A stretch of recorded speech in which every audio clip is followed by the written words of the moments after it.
कर दिया। सुबह से अटारी वाघा बॉर्डर बंद है, अपने नागरिक लेने के लिए तैयार नहीं है पाकिस्तान। सुबह 30 से अधिक नागरिक फंसे हुए हैं। पाकिस्तानी अथॉरिटीज गेट खोलने के लिए तैयार नहीं है। भारत ने पाकिस्तानी नागरिकों के वीजा रद्द कर दिए हैं। आपको मालूम है, वीजा रद्द किए जाने के बाद पाकिस्तानी नागरिकों को पाकिस्तान भेजे जाने का क्रम चल रहा है।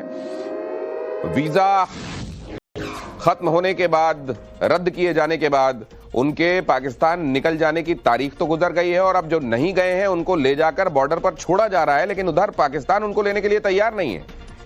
ये पाकिस्तान ने दिखा दिया कि अपने नागरिकों का दम भरता है। हमारे नागरिक को अगर कोई नुकसान हुआ, नागरिक को लेकर उसको अपनी कितनी फिक्र है, अपने सिटीजन्स को लेकर, इससे ज्यादा बड़ा सबूत और क्या चाहिए।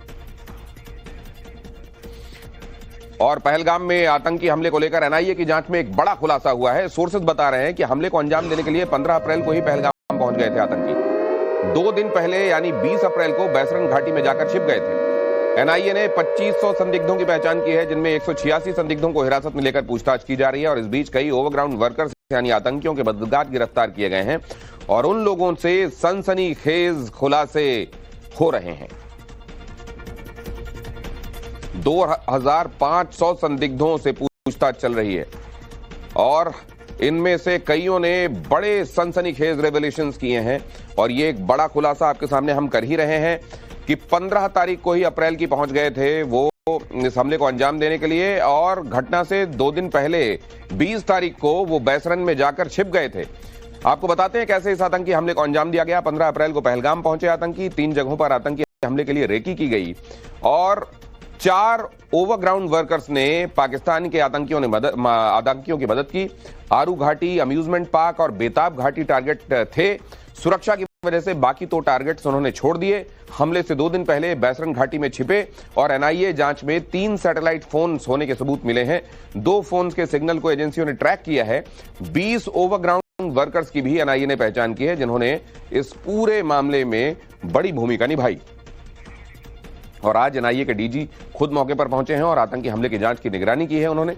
बैसरन घाटी से हमारे सहयोगी अनुज मिश्रा ने आप तक ये एक्सक्लूसिव रिपोर्ट पहुंचाई है।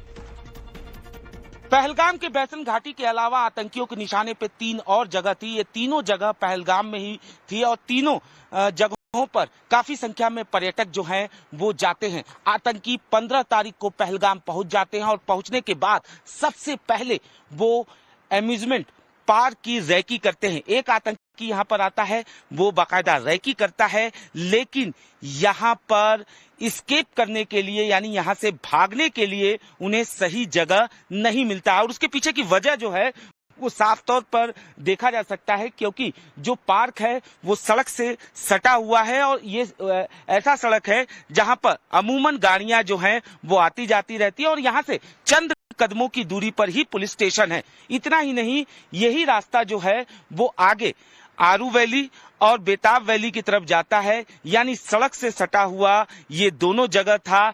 निश्चित तौर पर आतंकियों को ये लग रहा था कि यहाँ पर आतंकी हमले को अंजाम देने के बाद वो सही तरीके से भागने में कामयाब नहीं हो पाएंगे और यही वजह है कि उन्होंने बैसरन घाटी को चुना। क्योंकि बैसरन घाटी का जो रास्ता है वो पहाड़ी रास्ता है और यही वजह है कि उन्हें पता था कि पहाड़ी रास्ते पर अगर वो आतंकी वारदात को अंजाम देते हैं तो जो पुलिसकर्मी होते हैं, जो फोर्सेस होती हैं, उन्हें वहां पर पहुंचने में काफी समय लग जाएगा। और जो एस्केप पॉइंट है यानी भागने के लिए जो जगह है वो चूंकि पहाड़ी और जंगली इलाका है, तो निश्चित तौर पर कई सारे ऐसे एस्केप पॉइंट उन्हें मिलेंगे जहां से वो भाग सके।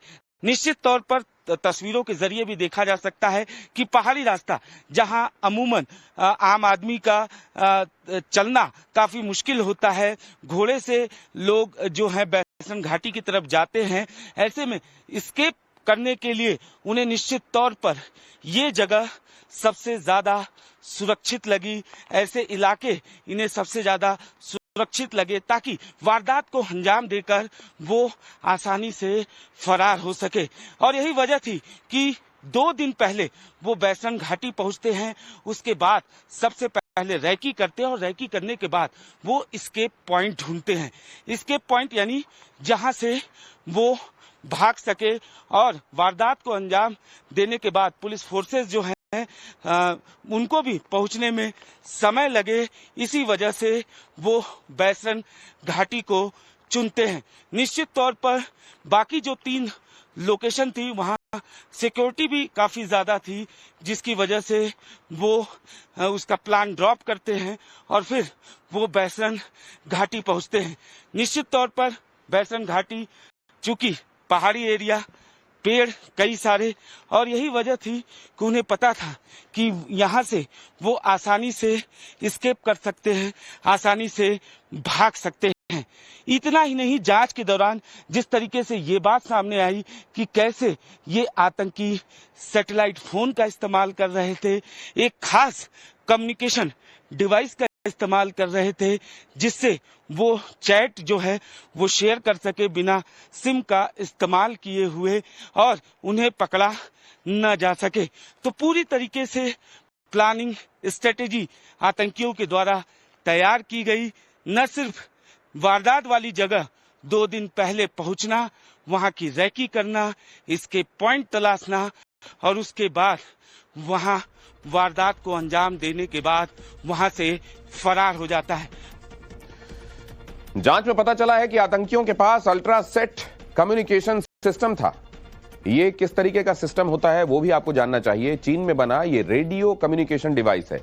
इसे सुरक्षित कम्युनिकेशन के लिए लिमिटेड लोगों के बीच में इस्तेमाल किया जाता है। ये हाईली इंक्रिप्टेड इसमें बातचीत होती है और सिक्योर सिग्नल इसके होते हैं। सिग्नल्स को इंटरसेप्ट किया जाना बड़ा मुश्किल होता है।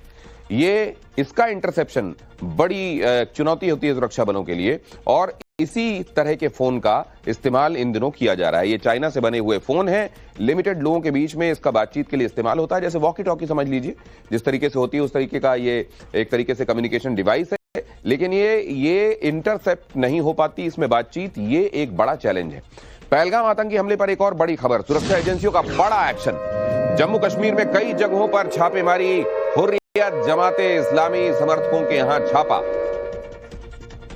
छापेमारी में देश विरोधी चीजें बरामद। कुपवाड़ा, अनंतनाग समेत कई जगहों पर ये छापे मारे गए और ऐसी जगहें जहां संदिग्ध रह रहे हैं वहां जब छापा मारा गया तो ये देखा गया कि वो लोग न सिर्फ आतंकियों के सिंपैथाइजर हैं बल्कि उनके पास बहुत सारी चीजें और कई लिटरेचर भी ऐसे मिल रहे हैं जो देश विरोधी हैं।